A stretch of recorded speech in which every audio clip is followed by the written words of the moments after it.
Hello, नमस्कार दोस्तों। स्वागत है आपका हमारे YouTube channel Rohit education point में। दोस्तों मैं हूं रोहित और आज का हमारा टॉपिक है सिलिकॉन। यानी कि सिलिकॉन्स क्या होते हैं या फिर सिलिकॉन की प्रॉपर्टीज क्या होती है या फिर सिलिकॉन का यूज क्या होता है, ठीक किन किन कामों में इनको यूज किया जाता है, सिलिकॉन बनता कैसे है। दोस्तों आज हम सिलिकॉन्स के बारे में बात करने वाले हैं। और दोस्तों जो बीएससी थर्ड ईयर के स्टूडेंट्स हैं उनके लिए तो ये टॉपिक इंपॉर्टेंट है, उन्हीं के सिलेबस का ये टॉपिक है। But BSc second year first year वाले भी इस टॉपिक को पढ़ सकते हैं सिलिकॉन को समझने के लिए।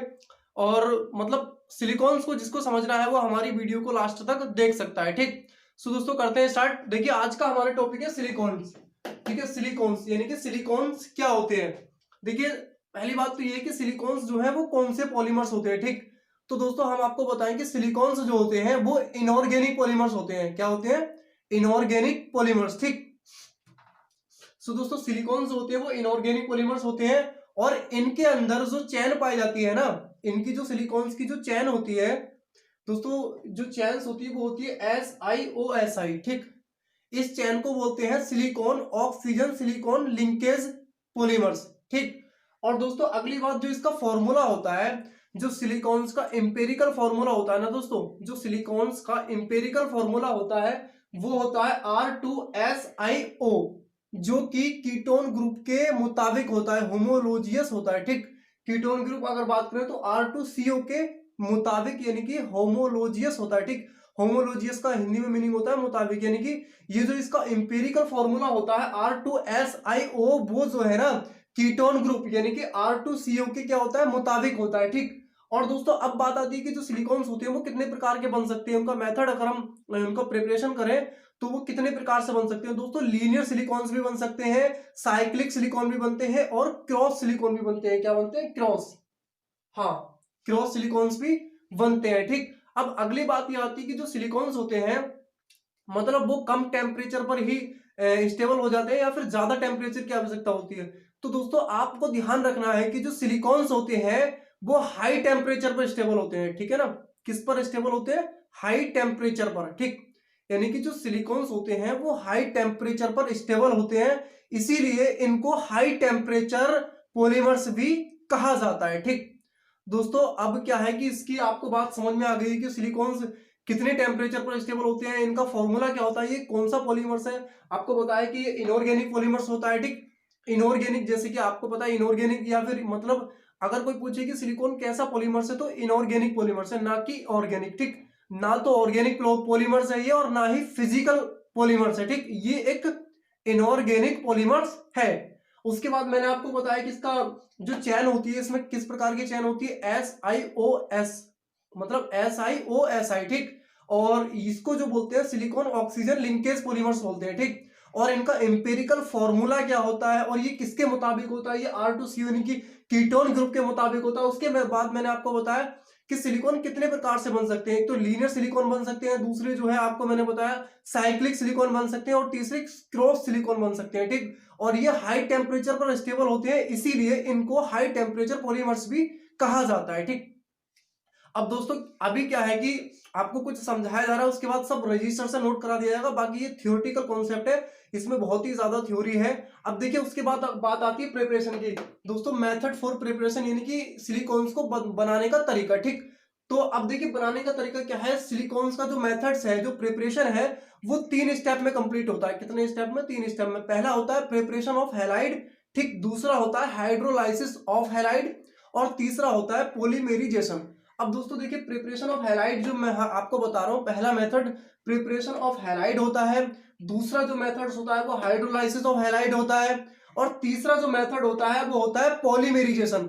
अब देखिए हाइड्रोलाइसिस मतलब प्रिपरेशन ऑफ हैलाइड में क्या होता है कि जो रिएक्शंस होती है, मतलब किस प्रकार की रिएक्शंस होती है, बहुत बड़ी रिएक्शंस होती है, इसकी कैसे किसको किसमें क्या ऐड करना है, इसकी थ्योरी क्या लिखनी है, वो आपको सब रजिस्टर से यानी कि कॉपी से नोट करा देंगे। ठीक, उसके बाद हाइड्रोलाइसिस ऑफ हैलाइड होती है। ठीक, इसकी भी कैसे क्या बहुत बड़ी रिएक्शंस बनती है इसमें और काफी कुछ होता है। उसके बाद पॉलीमेरिजेशन, ध्रुवीकरण जिसे बोलते हैं, बहुलीकरण जिसे बोलते हैं।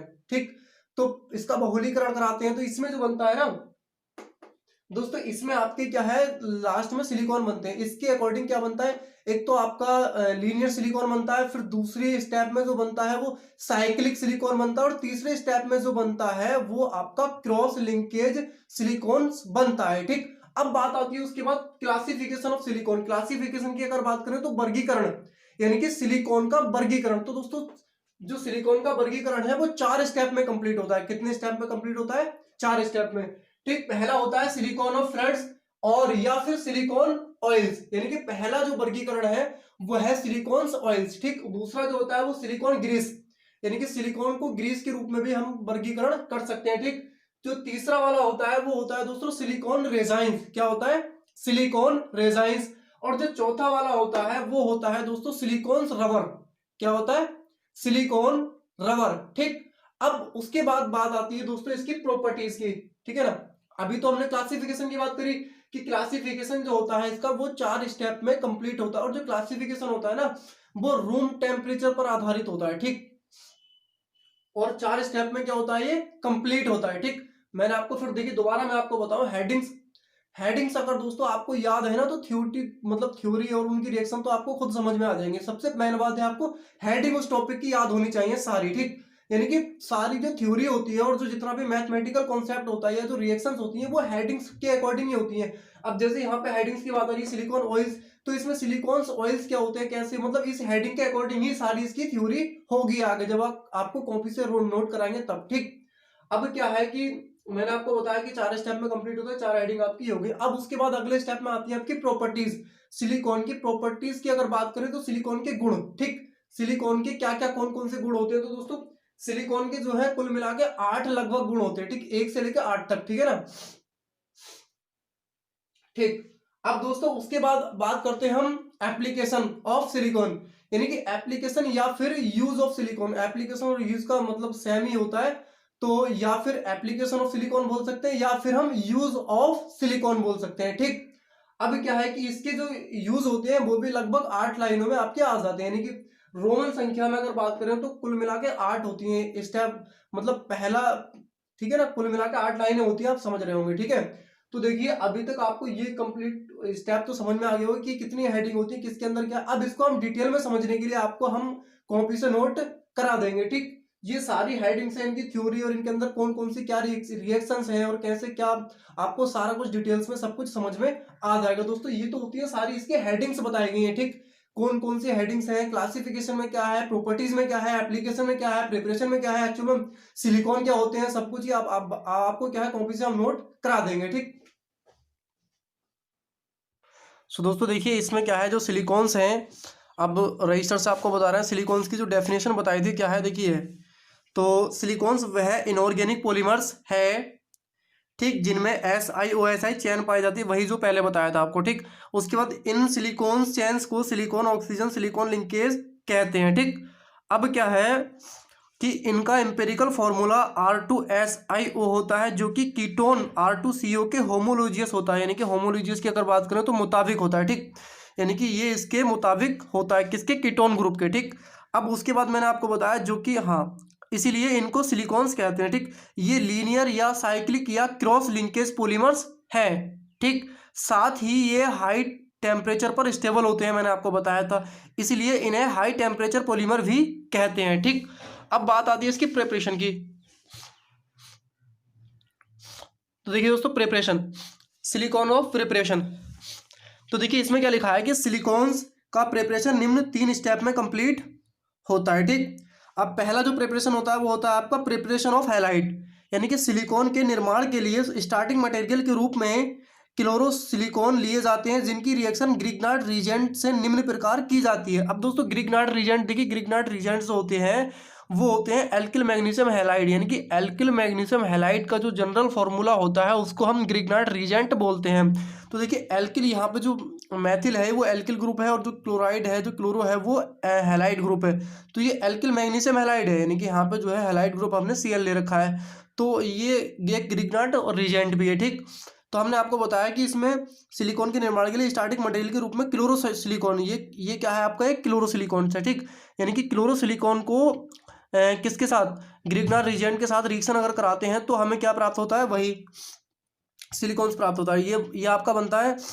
देखिए इसकी रिएक्शन इसके साथ कराई तो हमने क्या करा कि जो यानी कि अलग हम लास्ट में जो निकाल लेते हैं वो क्या निकाल लेते हैं, MgCl2 निकाल लेते हैं। हर रिएक्शन में क्या करना है हमको, MgCl2 निकाल लेना है। ठीक, अब देखिए MgCl2 निकालने के बाद आप समीकरण बैलेंस हो रही है नहीं, यहाँ पे Mg1 है, ठीक है, Mg हो गया, Cl2 हो गया, बाकी यहाँ Cl2 ये 4 और 1 5, और इधर कितने, 2 बचे, कितने, 3, यानी कि 3 एल्किल जो क्लोरो है वो हमने इसके साथ ऐड कर दिए। तो ये आपका मेथिल ट्राइक्लोरोसाइलेन बन गया दोस्तों, इसको साइलेन बोलते हैं, साइलेन।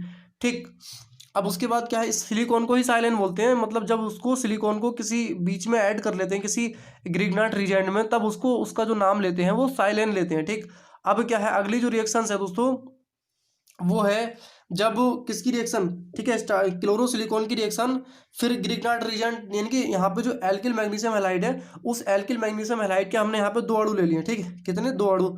अब क्या है कि हमने लास्ट में बताया आपको सिलिकॉन्स ले लेना है बीच में, पहले एल्किल ग्रुप ले लेना है, फिर उसके साथ chloride group, chloro group add कर देना है, फिर उसके बाद मैग्नीशियम क्लोराइड यानी कि मैग्नीशियम डाइक्लोराइड अलग निकाल लेना है।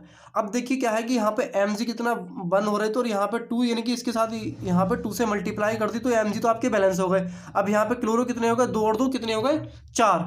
ठीक, अब क्लोरो तो आपके 2 और 2 4, और इधर कितने हैं, 4 और 2 6, इधर कितने हैं आपके क्लोरो 6, तो और 2, हाँ 2 इसके साथ ऐड कर दिए, तो मतलब समीकरण भी आपकी बैलेंस हो गई।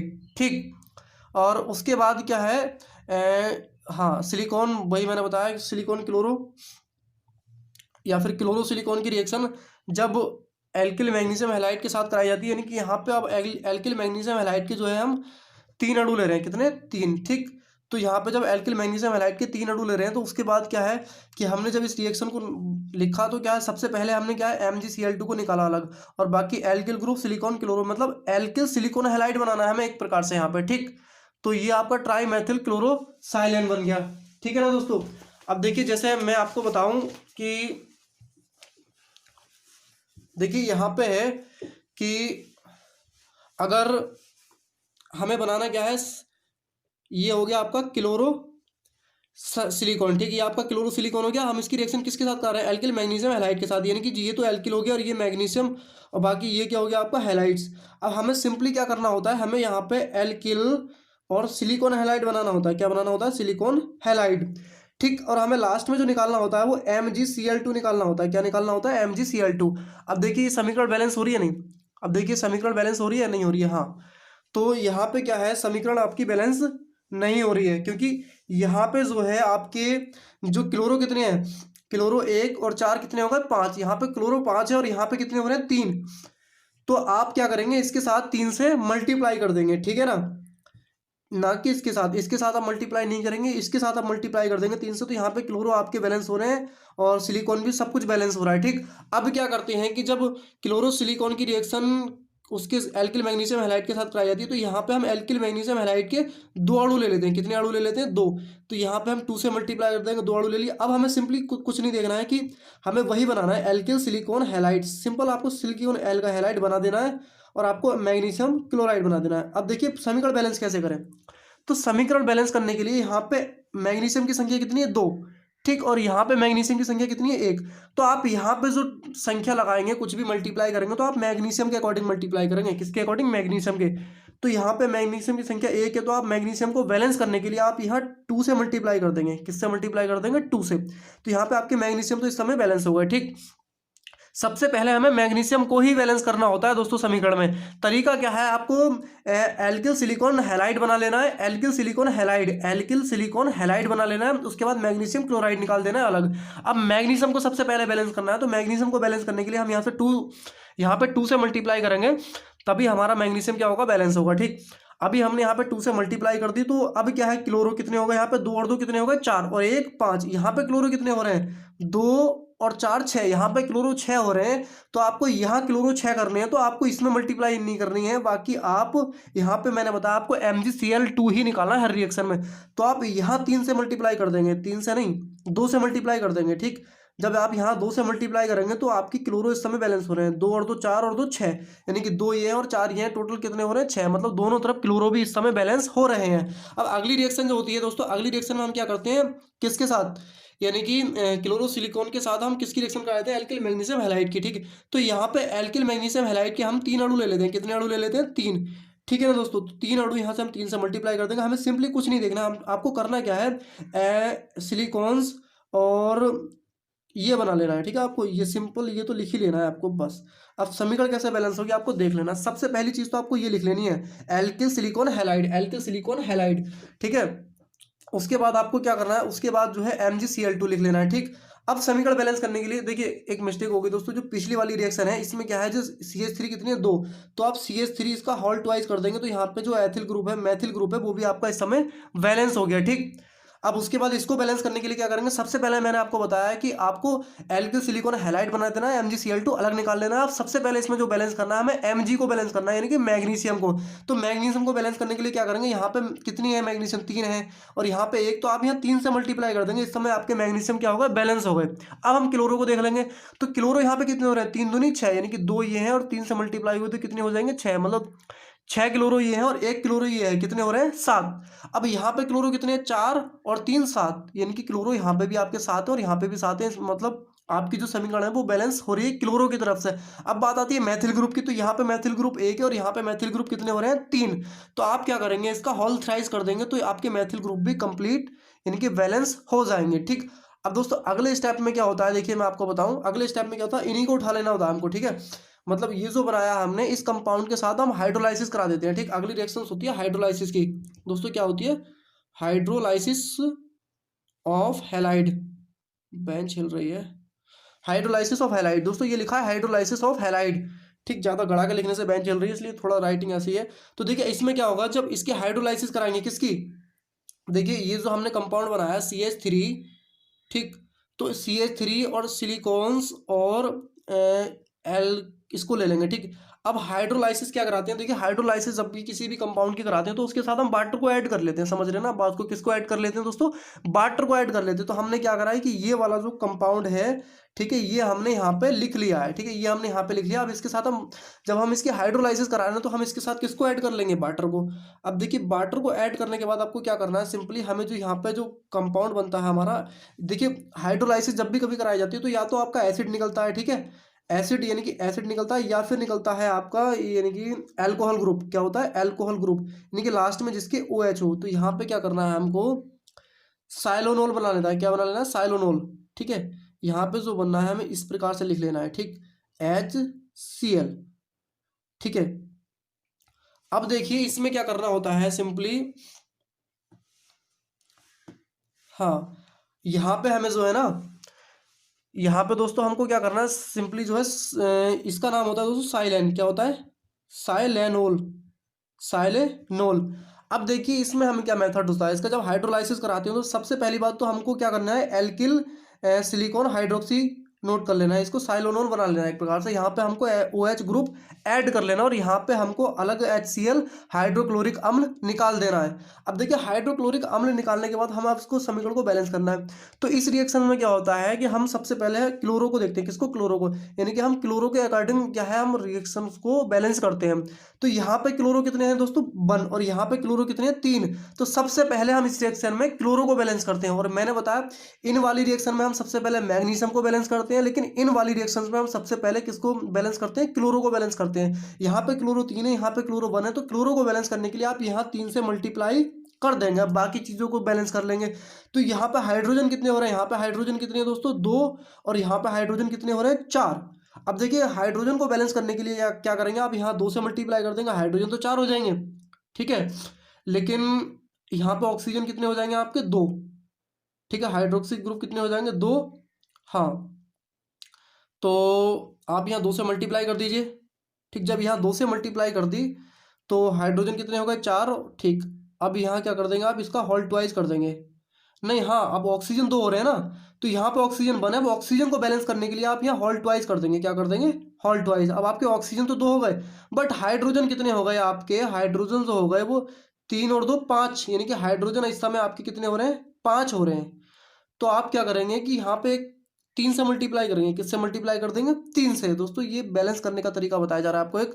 तो आप यहाँ जब 3 से मल्टीप्लाई करेंगे तो इस समय हाइड्रोजन की संख्या, वो ऑक्सीजन की संख्या हो गई 3 और हाइड्रोजन की संख्या हो गई 3, 3 दूनी 6। हाइड्रोजन की संख्या जब 6 हो गई तो 3 हाइड्रोजन तो ये है और बाकी आप यहाँ 3 से मल्टीप्लाई कर दें तो 3 हाइड्रोजन ये है और 3 हाइड्रोजन ये होगा। हाइड्रोजन आपके बैलेंस हो गए, बाकी ऑक्सीजन भी आपके यहाँ पे 3 है तो आपके ऑक्सीजन भी इस समय बैलेंस हो रहे हैं। तो दोस्तों इस प्रकार ये समीकरण आपकी बैलेंस हो जाती है। अगले स्टेप में क्या करना है कि आपको अगले स्टेप में क्या करना है, ये वाली जो चीज़ है ना, ये वाली चीज़ उठा के इसके साथ वाटर को ऐड कर देना है। फिर अगले स्टेप में ये वाली चीज़ उठा के इसके साथ वाटर को ऐड कर देना है। आपको सबसे पहले क्या बनाना है, मैथिल ग्रुप और सिलिकॉन और हाइड्रोक्सी। फिर बाद में आपको बैलेंस कर लेना है किसके अकॉर्डिंग, क्लोरो के अकॉर्डिंग, ठीक है ना। बस अब देखिए फिर क्या है, हाँ आपको ये समीकरण देखिए समझ में आ गई होंगी कि हमने क्या करा, एल्किल मैग्नीशियम हैलाइड को इसके साथ ऐड करा तो यहाँ पे ट्राईमेथिल क्लोरोसाइलेन बन गया, मैग्नीशियम क्लोरो अलग निकल गया। ठीक, अब अगली जो हेडिंग मैंने आपको बताई थी हाइड्रोलाइसिस ऑफ हैलाइड, ठीक है। हाइड्रोलाइसिस ऑफ हैलाइड के बारे में मैंने आपको रिएक्शन रफ कॉपी पे आपको नोट्स करके दिखा दिए हैं। तो इसमें क्या करना है आपको, सबसे पहले आप थ्योरी देख लें कि जब क्लोरोसाइलेन की हाइड्रोलाइसिस कराई जाती है तब साइलोनोल्स क्या बनता है, साइलेनोल्स तथा हाइड्रोक्लोरिक एसिड बनता है, हाइड्रोक्लोरिक एसिड बनता है। ठीक, अर्थात सिलिकॉन की हाइड्रोलाइसिस पर जो हाइड्रोक्सी डेरिवेटिव बनती है उन्हें साइलोनोल कहते हैं। समझ रहे हैं ना आप बात को। तो देखिए इसमें 3 रिएक्शंस होती हैं आपकी। पहले मैंने बताया आपको उसी चीज़ को उठा लेना है, मैथिल ट्राईक्लोरोसाइलेन को उठा लेना है, इसके साथ वाटर को ऐड कर देना है और ये 3 जो मल्टीप्लाई यहाँ पे करें समीकरण बैलेंस करने के अकॉर्डिंग हमने यहाँ पे 3 से मल्टीप्लाई करी है, जो कि मैंने आपको रफ कॉपी पे नोट्स करके दिखा दी। यहाँ पे आपका ये बनना है साइलोनोल और ये हाइड्रोक्लोरिक अम्ल बनना है। यहाँ पे हम क्लोरो के अकॉर्डिंग समीकरण को बैलेंस करते हैं। समझ रहे हैं ना आप बात को। ठीक, आपको मल्टीप्लाई स्टार्टिंग में नहीं, आपको H2O ले लेना है बस। अब उसके अकॉर्डिंग आपको समीकरण बैलेंस करने की खुद समझ में आ जाएगी कैसे कहाँ 3 से मल्टीप्लाई करनी है, कहाँ 3 से मल्टीप्लाई करनी है, या इधर यहाँ पे 3 से मल्टीप्लाई करिए तो क्यों करिए। अब अगले स्टेप में आप ले लेना है डाईमेथिल डाईक्लोरोसाइलेन को। तो डाईमेथिल डाईक्लोरोसाइलेन के साथ हम क्या करेंगे, फिर वाटर ऐड कर देंगे। तो समीकरण बैलेंस करने के अकॉर्डिंग हमें यहाँ पे 2 लगाना पड़ जाएगा, यहाँ पे भी 2 लगाना पड़ जाएगा। क्यों, देखिए यहाँ पे 2 लगाना क्यों पड़ रहा है पता है, आपने क्या करा, इसके साथ आपने वाटर को ले लिया। जब यहाँ पे आपने अलग जगह HCl लिखा तो मैंने आपको बताया क्लोरो, यानी कि क्लोरो के अकॉर्डिंग हम इस समीकरण को बैलेंस करते हैं। तो यहाँ पे क्लोरो कितनी है, 2। जब यहाँ पे क्लोरो 2 है तो इस क्लोरो को बैलेंस करने के लिए आप यहाँ से 2 से मल्टीप्लाई कर देंगे। जब आप यहाँ पे 2 से मल्टीप्लाई कर देंगे तो यहाँ पे हाइड्रोजन कितने हो जाएंगे, एक तो ये हो रहा है और 2 ये, कितने हो गए, 3। तो 3 का तो कोई मैच नहीं है, बट आप यहाँ पे 4 कर लेंगे, यहाँ 2 से मल्टीप्लाई कर देंगे, हाइड्रोजन कितने हो गए, 4। अब हाइड्रोजन 4 करने के लिए आप यहाँ से 2 से मल्टीप्लाई कर देंगे तो ये हाइड्रोजन 4 हो जाएंगे और यहाँ पे ऑक्सीजन 2 हो रहे हैं तो यहाँ पे ऑक्सीजन भी आपके 2 हो जाएंगे। तो समीकरण को बैलेंस करने के लिए यहाँ पे मल्टीप्लाई की जाती है। ठीक, सेम रिएक्शन अगली वाली भी है आपकी, ट्राईमेथिल क्लोरोसाइलेन को यहाँ पे लिया गया, इसके साथ यानी कि वाटर को ले लिया गया है। फिर क्या है, आपको सिंपली क्या है, मैथिल सिलिकॉन हाइड्रोक्सी आपको नोट करने के बाद ये साइलेनोल्स बनाने के बाद, ये साइलेनोल्स होता है, साइलेनोल्स बनाने के बाद हाइड्रोक्लोरिक अम्ल बना लेना है। अब मैंने आपको बताया यहाँ पे मल्टीप्लाई किसके अकॉर्डिंग करते हैं, क्लोरो के अकॉर्डिंग। तो यहाँ पे क्लोरो कितनी, यहाँ पे क्लोरो 1 है तो आप 1 से ही मल्टीप्लाई करेंगे, मतलब कुछ भी मल्टीप्लाई नहीं करेंगे, ये क्लोरो के अकॉर्डिंग समीकरण बैलेंस हो रही है। तो यहाँ पे एक H ये और एक H ये, हाइड्रोजन कितने हो रहे हैं यहाँ पे, 2। तो आपके यहाँ पे भी हाइड्रोजन कितने हो रहे हैं, 2। तो इस प्रकार आपके हाइड्रोजन भी बैलेंस हो रहे हैं, ऑक्सीजन भी बैलेंस हो रहे हैं। आपको किसी भी चीज़ में किसी भी नंबर से मल्टीप्लाई करने की आवश्यकता नहीं है। ठीक दोस्तों, उसके बाद बात आती है पॉलीमेराइजेशन की। हाँ, पॉलीमेराइजेशन, देखिए पॉलीमेराइजेशन में क्या है वैसे आपको, हाँ देखिए पॉलीमेराइजेशन में कह रहा है कि इस प्रकार क्लोरोसाइलेन की हाइड्रोलाइसिस पर बने साइलोन क्या होते हैं, साइलेनोल्स। दोस्तों ये साइलेनोल्स होता है, थोड़ा सा स्पेलिंग में मिस्टेक हो गया था। हाँ, साइलेनोल्स पॉलीमेराइज्ड होकर सिलिकॉन बनाते हैं। मैंने आपको क्या बताया, इस प्रकार क्लोरोसाइलेन, जो क्लोरोसाइलेन थे उनकी हाइड्रोलाइसिस पर बने साइलोन्स पॉलीमेराइज्ड होकर सिलिकॉन्स बनाते हैं। जो अभी पीछे हम साइलोन्स बना रहे थे, क्या बना रहे थे, साइलेनोल्स। ये जो अभी हम साइलेनोल्स बना रहे थे, ये वाले, ये जो हम साइलेनोल्स बना रहे थे, इनकी क्या करते हैं हम, इनको हम पोलीमेराइज्ड कर देते हैं। क्या कर देते हैं, पोलीमेराइज्ड। और पोलीमेराइज्ड होने के बाद आपके सिलिकॉन बनते हैं। कौन कौन से, एक तो लीनियर सिलिकॉन बनता है, दूसरा साइक्लिक सिलिकॉन बनता है, तीसरा क्रॉस सिलिकॉन बनता है। देखिए आगे चलते हैं अब क्या है। हाँ, अब देखिए यहाँ पे बता रहा है सिलिकॉन्स बनते हैं। ठीक, अब इस दौरान वाटर का एलिमिनेशन होता है। इस दौरान देखिए आपको पता है जब हाइड्रोलाइसिस कराते हैं तो उसके साथ वाटर ऐड करते हैं, बट जब पॉलीमेराइजेशन कराते हैं तो हम वाटर को एलिमिनेट करते हैं, यानी कि अलग करते हैं। इसीलिए इसे पॉलीमेराइजेशन ना कहकर कंडेंसेशन कहा जाता है। समझ रहे हैं ना आप बात को, कंडेंसेशन कहा जाता है। सिलिकॉन के प्रेजेंट में एल्किल और एरिल ग्रुप की प्रेजेंस के आधार पर पॉलीमेराइजेशन भिन्न भिन्न प्रकार का होता है, जिसे भिन्न भिन्न प्रकार के सिलिकॉन बनते हैं। ठीक है, जिससे भिन्न भिन्न प्रकार के अलग अलग प्रकार के सिलिकॉन बनते हैं। ठीक, सबसे पहला आपका हो जाता है डाई मैथिल तथा ट्राई मैथिल सिलिकॉन। ठीक, अब देखिए दोस्तों इसमें क्या लिखा है, देखिए हाँ थ्योरी को देखिए पहले आप। डाई मैथिल या ट्राई मैथिल सिलिकॉन के पॉलीमेराइजेशन से लीनियर सिलिकॉन्स बनते हैं। क्या बनते हैं? लीनियर सिलिकॉन्स बनते हैं। समझ रहे हैं ना आप बात को? तो जब डाई मैथिल और ट्राई मैथिल का पॉलीमेराइजेशन कराते हैं तो लीनियर सिलिकॉन बनते हैं। जैसे आपका पहले क्या आपने कि ये वाला ले लिया, ये क्या है? डाई मैथिल, यानी कि दो मैथिल ग्रुप जोड़े हैं तो ये आपका डाई मैथिल सिलिकॉन हो गया। ठीक, और वैसे तो ये सिल्क साइलेनोल्स है। क्या है? साइलेनोल्स। ठीक, तो यहाँ पे आपने क्या है, इनके दो अणु ले लिए, साइलेनोल्स के दो अणु ले लिए हैं। बाकी यहाँ से आपने वाटर को सेपरेट कर लिया है, OH यहाँ से निकाला, एक H यहाँ से निकाला। वाटर को अलग निकालने के बाद अगला कंपाउंड दोस्तों आपका ये बनता है। जब इसको n टाइम्स के लिए कराते हैं, किसके लिए? n टाइम्स के लिए। जब इसको n टाइम्स के लिए कराते हैं तो आपके बीच में जो है Maithil group, silicon Maithil group, ये चीज़ अलग से ऐड हो जाती है। ये दोस्तों आपका O है, एक सिंगल बॉन्ड है, फिर Si सिंगल बॉन्ड O। ठीक, यानी कि इसके बीच में ये चीज़ हर पॉइंट पर ऐड होती चली जाएगी। यहाँ पे लिखा है नंबर ऑफ n, यानी कि हर पॉइंट पर ये बढ़ता चला जाएगा। ठीक, इसको स्ट्रेट लाइन सिलिकॉन्स भी बोलते हैं और इसको लीनियर सिलिकॉन्स भी बोलते हैं। क्या बोलते हैं? Linear silicones. दोस्तों इसको लीनियर सिलिकॉन्स भी बोलते हैं। ठीक, अब क्या है, आपको ये रिएक्शंस देखिए दोस्तों समझ में आ गई होगी। अब अगले स्टेप में आता है आपका, जब डाई एल्किल सिलिकॉन्स का कंट्रोल पोलीमेराइजेशन कराया जाता है तब साइक्लिक सिलिकॉन बनते हैं। कंट्रोल, यहाँ पे कंट्रोल पोलीमेराइजेशन कराया जा रहा है दोस्तों। तो देखिए कंट्रोल पोलीमेराइजेशन में क्या है, हम 3 साइलेनोल्स को ऐड कर लेते हैं। ठीक, ये भी आपका एक साइलेनोल से, ये भी साइलेनोल से, ये भी साइलेनोल से। यहाँ पे हम क्या है 3H2 ऐड कर लेते हैं, ऐड नहीं करते हैं, एलिमिनेट कर लेते हैं, मतलब अलग निकाल देते हैं। ठीक है, यहाँ पे वाटर के 3 अणु को निकाल देते हैं यहाँ पे। और आपका जो ये इस प्रकार का जो कंपाउंड बनता है, यहाँ से देखिए आपने क्या करा कि यहाँ से एक OH यहाँ से निकाला और आपने एक H यहाँ से निकाल दिया। ठीक, और आपका एक H यहाँ से निकला तो इस प्रकार क्या हुआ कि यहाँ पे एक सिंपल O बचा है ना, तो यहाँ पे आकर आपका O क्या है, ऐड हो जा रहा है। दोस्तों आपको पता होगा जो ऑक्सीजन की वैलेंसी होती है, बॉन्ड वैलेंसी, वो आपकी 2 होती है और कार्बन की बॉन्ड वैलेंसी कितनी होती है? 4 होती है। देखिए यहाँ पे आपकी वैलेंसी भी सबकी पूरी होगी। जैसे मान लीजिए कार्बन की बॉन्ड वैलेंसी 4 होती है। ठीक, तो यहाँ पे हाइड्रोजन भी एक बॉन्ड की तरह कार्य करता है। तो 3 तो बॉन्ड आपकी यहाँ बन गए इस प्रकार से, एक बॉन्ड ये है तो कार्बन की बॉन्ड, आपकी कार्बन की बॉन्ड वैलेंसी पूरी मिलेगी। सब कुछ आपका बिल्कुल एक्यूरेट आपको सब कुछ बताया जा रहा है। तो इसको जो बोलते हैं दोस्तों, इसको बोलते हैं साइक्लिक सिलिकॉन। साइक्लिक, जहाँ साइकिल जैसा मतलब गोल गोल चक्कर बनता है वो साइक्लिक सिलिकॉन कहलाते हैं। ठीक है ना, ये साइक्लिक जो बेंजीन रिंग प्रकार का ये बन रहा है तो ये साइक्लिक सिलिकॉन्स आपका बन जाता है। ठीक, अब बात आती है कि क्रॉस सिलिकॉन कैसे बनते हैं। देखिए क्रॉस सिलिकॉन के लिए क्या करते हैं, तीसरे स्टेप में क्रॉस सिलिकॉन बनता है। तो देखिए दोस्तों यहाँ पे बात आ रही है आपकी क्रॉस। जब मोनो एल्किल, यहाँ पे पिछली बार तो हमने डाई एल्किल लिया था, लेकिन यहाँ पे क्या ले रहे हैं हम, मोनो एल्किल। ठीक, जब मोनो एल्किल ट्राई हाइड्रोक्सी साइलेनोल्स, ये दोस्तों साइलेनोल्स होगा, यहाँ सिलिकॉन्स लिखा है, ये होगा साइलेनोल्स। ठीक है, SILANOL।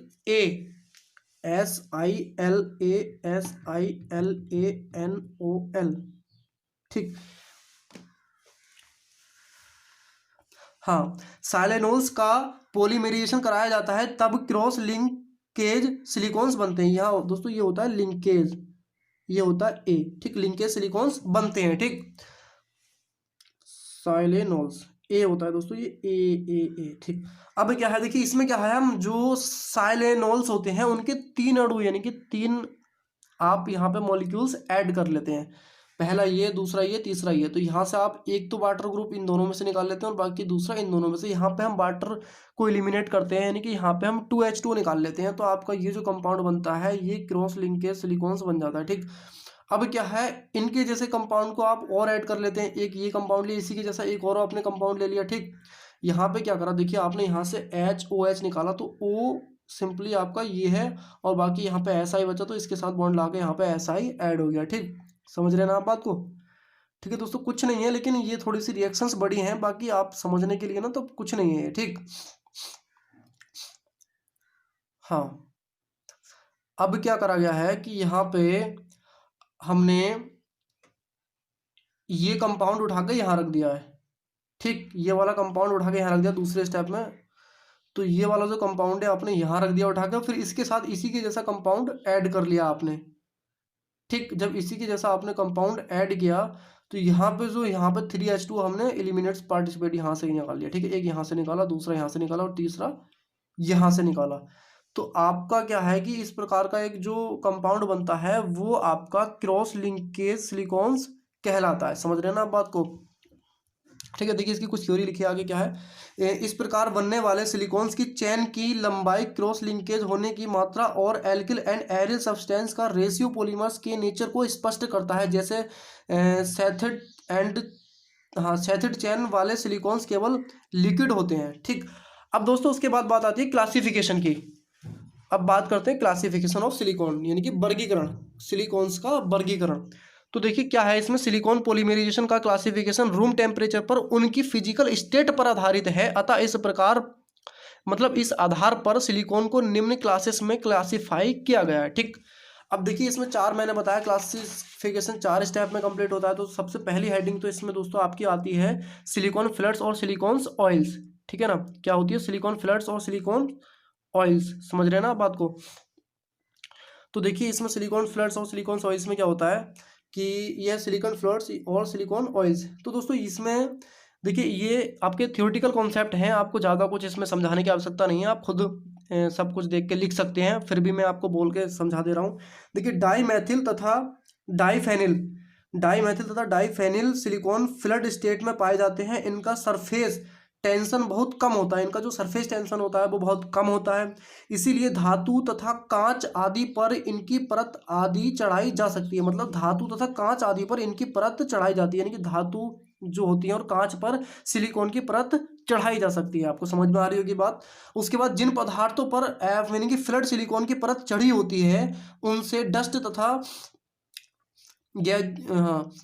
गैजियस और पार्टिकल्स को सुगमता से हटाया जा सकता है। ठीक, मतलब जिन पदार्थों पर इनकी जो परत चढ़ी होती है उनमें से क्या है डस्ट और ग्रीजियस पार्टिकल्स को सुगमता से हटाया जा सकता है। मतलब उन पार्टिकल्स पर, उन पदार्थ पर जो गैजियस होता होगा कुछ और जो पार्टिकल्स होते हैं उनको सुगमता से, और डस्ट को भी यानी कि सुगमता से क्या है हटाया जा सकता है। ठीक, और उसके बाद क्या है, इसलिए इनका उपयोग मोटर वाइंडिंग तथा क्या है फर्नीचर पॉलिश आदि में किया जाता है। इनका जो यूज है वो मोटर वाइंडिंग तथा फर्नीचर पॉलिश आदि में किया जाता है। जो फर्नीचर पर पॉलिश होती है बेड वगैरह पे, उन पॉलिश में सिलिकॉन्स का यूज किया जाता है। ठीक, आपको यूज लिख लेना है कि किस किस में आपको मतलब बेड पर सिलिकॉन्स का यूज। ठीक है, उसके बाद दोस्तों दूसरी हेडिंग आती है सिलिकॉन ग्रीस।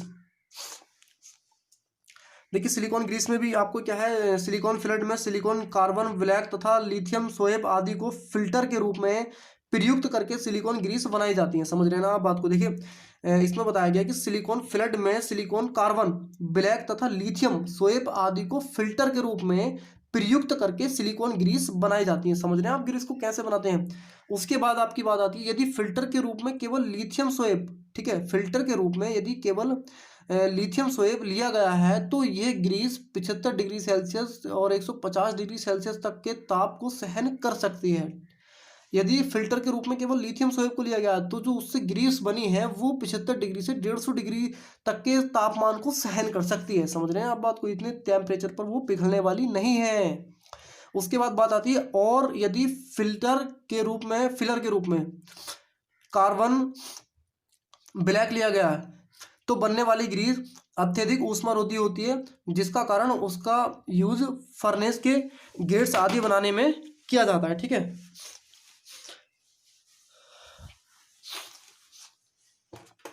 दोस्तों उसके बाद आपकी बात आती है सिलिकॉन रेजाइन की। ठीक, देखिए सिलिकॉन रेजाइंस क्या होते हैं। हाँ, इसमें क्या बताया गया है कि डाई एल्किल डाइक्लोरोसाइलेन या एल्किल ट्राइक्लोरोसाइलेन के मिश्रण का कंट्रोल्ड कंडीशन में हाइड्रोलाइसिस तथा कंडेंसेशन कराने पर सिलिकॉन रेजाइन बनते हैं। इन सिलिकॉन रेजाइन के गुणों में परिवर्तन किया जा सकता है और यह परिवर्तन एल्किल क्लोरोसाइलेन की मात्रा, कार्बोनिक समूह का प्रकार तथा पॉलीमर्स का आकार आदि बदल सकते हैं। ठीक है, जैसे आपका सबसे ए नंबर पे आ गया कोइटिंग रेजाइन, दूसरे नंबर पे बी नंबर पे बाटर रेप्लिसेंस रेजाइन, तीसरे नंबर पर फॉर्म्ड रेजाइन और चौथे नंबर पर इलेक्ट्रिकल रेजाइन। ठीक, अब अगले स्टेप में आपका आता है हाँ सिलिकॉन रबर। ठीक, अब क्या है सिलिकॉन रबर में क्या आपको बताया जा रहा है, देखिए इसमें भी वही थ्योरी है कि सिलिकॉन रबर कैसे बनती है। डाई मैथिल सिलिकॉन पॉलीमर्स तथा एक इनऑर्गेनिक फिलर जैसे SiO2 FeO, ZnO तथा Ti यानी कि टाइटेनियम ओ आदि को मिलाकर उसमें वल्केनाइज्ड एजेंट जैसे बेंजील परऑक्साइड मिलाने पर जो मिक्सचर प्राप्त होता है उसे सिलिकॉन रबर कहते हैं। समझ रहे हैं ना बात को, जो मिक्सचर प्राप्त होता है किसको मिलाने पर, आपको समझ में आ गया होगा कि मतलब जैसे कि ये कंपाउंड है, जैसे ये है, ठीक है, ये है, और ये टाइटेनियम ऑक्सीजन आदि को मिलाकर उससे मतलब वल्केनाइज्ड एजेंट, मतलब वल्केनाइज्ड एजेंट जैसे बेंजील परऑक्साइड, वल्केनाइज्ड एजेंट्स होते हैं जैसे कि बेंजील परऑक्साइड है, ये भी एक वल्केनाइज्ड एजेंट है, ठीक। इनको मिलाने पर जो मिक्सचर प्राप्त होता है उसे सिलिकॉन रबर्स कहते हैं, ठीक। और अगले स्टेप में आपकी बात आती है दोस्तों, सिलिकॉन रबर बहुत ही हाई मॉलिक्यूलर वेट वाले सिलिकॉन्स हैं। सिलिकॉन रबर जो होते हैं वो बहुत ही हाई मॉलिक्यूलर वेट वाले सिलिकॉन्स हैं, ठीक। अब जो कि अत्यधिक टेम्परेचर रेंज में भी, जो कि अत्यधिक टेम्परेचर रेंज में भी फंक्शन होते हैं, क्या होते हैं, फंक्शनल होते हैं, अर्थात ये 90 डिग्री सेल्सियस पर भी मतलब फ्लेक्सिबल होते हैं और बहुत अत्यधिक टेम्परेचर पर भी स्टेबल होते हैं। साथ ही ये वाटर रेजिस्टेंस भी होते हैं, ठीक। साथ ही ये वाटर रेजिस्टेंस भी होते हैं, ठीक। अब दोस्तों बात करते हैं इसकी प्रॉपर्टीज़ की, ठीक। तो देखिए प्रॉपर्टीज़ में क्या है कि सिलिकॉन की इंपॉर्टेंट प्रॉपर्टीज़ निम्न है, ठीक। तो नंबर 1, सिलिकॉन हाईली स्टेबल होते हैं और ये हीट ऑक्सीडेंट तथा बहुत से केमिकल के प्रति स्टेबल होते हैं। समझ रहे हैं ना बात को, ये हाईली स्टेबल होते हैं और हीट ऑक्सीडेंट तथा बहुत से केमिकल के प्रति भी स्टेबल होते हैं, ठीक। अर्थात इनर्टनेस शो करते हैं, यानी कि अक्रियशीलता शो करते हैं। समझ रहे हैं ना बात को, ये क्या करते हैं, अक्रियशीलता शो करते हैं, ठीक। जिसका कारण इनमें प्रेजेंट स्टेबल सिलिकॉन लिंकेज है, ठीक। जैसे कि ये है SiO बॉन्ड SiS, ये क्या है, हाई स्ट्रेंथ होते हैं, ठीक। अब दूसरी प्रॉपर्टीज इसकी होती है दोस्तों, हाँ, एयर की अब्सेंस में यह 300 डिग्री टेम्परेचर तक के टेम्परेचर को सहन कर सकते हैं, यानी कि अगर हवा की प्रेजेंस में इनको हीट करा जाए तो ये 300 डिग्री टेम्परेचर तक को सहन कर सकते हैं, ठीक।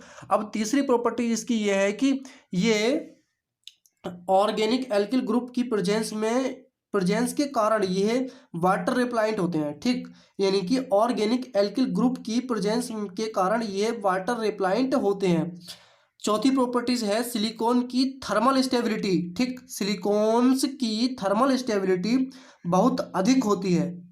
यह ग्लास ट्रांजिशन टेम्परेचर से लेकर 300 डिग्री सेल्सियस तक के टेम्परेचर को सहन कर सकती है। समझ रहे हैं ना, सिलिकॉन की जो थर्मल स्टेबिलिटी होती है वो बहुत अधिक होती है, ग्लास ट्रांजिशन टेम्परेचर से लेकर 300 डिग्री सेल्सियस तक के टेम्परेचर को सहन कर सकती है। दोस्तों ये आपकी प्रॉपर्टी चल रही है। पांचवी प्रॉपर्टी है कम मॉलिक्यूलर वेट वाले सिलिकॉन ऑर्गेनिक सॉल्वेंट जैसे CCl4 तथा C6H6 में सोलेबल होते हैं, यानी कि जो कम मॉलिक्यूलर वेट वाले जो सिलिकॉन होते हैं वो इनमें सोलेबल्स होते हैं, यानी कि हम उनको इनमें मिला सकते हैं, ठीक। अगली आपकी है छठी प्रॉपर्टीज। देखिए छठी प्रॉपर्टीज क्या है, स्ट्रॉन्ग कोवेलेंट की प्रेजेंस तथा फ्री इलेक्ट्रॉन की कमी के कारण सिलिकॉन इंसुलेटर होते हैं। क्या होते हैं, इंसुलेटर, ठीक, यानी कि अचालक होते हैं। टेम्परेचर बढ़ने पर इनकी विस्कोसिटी में चेंज नहीं होता है, मतलब टेम्परेचर बढ़ने पर इनकी विस्कोसिटी की अगर बात करें तो श्यानता, विस्कोसिटी को बोलते हैं श्यानता, यानी कि इनकी श्यानता में चेंज नहीं होता है। इसीलिए इनका यूज हाई टेम्परेचर पर ल्यूब्रिकेंट के रूप में किया जाता है, ठीक। आठवीं प्रॉपर्टी जिस दोस्तों इसकी होती है कि ये नॉन टॉक्सिक होते हैं और इनमें एंटी फोमिंग प्रॉपर्टीज पाई जाती हैं, यानी कि ये नॉन टॉक्सिक का मतलब है ये जहरीले नहीं होते हैं और इनमें एंटी फोमिंग प्रॉपर्टीज पाई जाती हैं, ठीक। अब दोस्तों बात करते हैं हम इसके एप्लीकेशंस या फिर यूजेस ऑफ सिलिकॉन्स की, ठीक। तो देखिए सबसे पहले आपको ऊपर लिखा दिख रहा होगा कि सिलिकॉन्स के मुख्य उपयोग निम्न है, ठीक। पहला उपयोग, इनका यूज वाटर प्रूफी तथा इलेक्ट्रिकल कंडेंसेशन में किया जाता है। समझ रहे हैं ना बात को, इनका जो यूज है वो वाटर प्रूफी तथा इलेक्ट्रिकल कंडेंसेशन में किया जाता है। दूसरा यूज होता है दोस्तों, इनका यूज वाटर प्रूफी पेपर बनाने में किया जाता है। वाटर प्रूफी पेपर बनाने में किया जाता है। तीसरा यूज है इसका सिलिकॉन्स ऑयल्स का use high vacuum pump, vacuum यानी कि निर्वात का जो पंप होता है उसकी बात हो रही है। इस सिलिकॉन ऑयल्स, जो ऑयल्स होते हैं, सिलिकॉन ऑयल्स होते हैं, उनका यूज हाई वैक्यूम पंप तथा हाई टेम्परेचर ल्यूब्रिकेंट बनाने में किया जाता है। समझ रहे हैं ना बात को? यहाँ पे सिलिकॉन ऑयल्स का यूज किया जाता है मतलब वैक्यूम पंप बनाने में। ठीक, अब आपकी चौथी प्रॉपर्टीज होती है, यह इलेक्ट्रिकल इक्विपमेंट्स में आइसोलेटर के रूप में यूज किया जाता है। इलेक्ट्रिकल इक्विपमेंट्स में आइसोलेटर के यानी कि अचालक के रूप में यूज किए जाते हैं। ठीक, पांचवी प्रॉपर्टीज दोस्तों, वो प्रॉपर्टीज नहीं सॉरी यूज, पांचवा जो इसका यूज होता है वो है वाटर रिपेंट होने के कारण, वाटर रिपेंट होने के कारण इनका यूज पेंट तथा इनेम बनाने में किया जाता है। पेंट बनाने में भी इनका यूज किया जाता है, जैसे कि आपको पहले भी कुछ पता होगा। छठा यूज होता है इसका, सिलिकॉन का यूज लिपस्टिक पॉलिश तथा दूसरे कॉस्मेटिक बनाने में किया जाता है। मतलब लिपस्टिक आप समझते होंगे, ठीक है, पॉलिश आप समझते होंगे, तो कॉस्मेटिक के कुछ सामान होते हैं जिनका यूज भी जिनमें मतलब सिलिकॉन्स का यूज किया जाता है। ठीक, अब सातवीं प्रॉपर्टीज है इसकी, सिलिकॉन्स का यूज सिलिकॉन रबर तथा सिलिकॉन रेजाइन बनाने में किया जाता है। समझ रहे हैं ना आप बात को? सिलिकॉन्स का यूज सिलिकॉन्स रबर तथा सिलिकॉन रेजाइन बनाने में किया जाता है। ठीक, अब आठवीं इसकी प्रॉपर्टीज है दोस्तों, सिलिकॉन पॉलीमर से स्पेशल टाइप की ग्रीस, सिलिकॉन पॉलीमर से स्पेशल टाइप की ग्रीस तथा बोर्निश बनाने में किया जाता है, जिनका यूज एरोप्लेन्स में होता है। जो स्पेशल टाइप की ग्रीस होती है, वो बोर्निश होती है, उनका यूज एरोप्लेन्स में होता है। ठीक, तो दोस्तों आज का हमारा जो सिलिकॉन्स का टॉपिक है वो आपका कंप्लीट हो गया। दोस्तों अगर आपको ये टॉपिक समझ में आया हो, आपको सब कुछ इसमें थियोरेटिकल कॉन्सेप्ट सब कुछ दिया गया दोस्तों, तो बस आज का वीडियो हमारा यहीं तक था। धन्यवाद।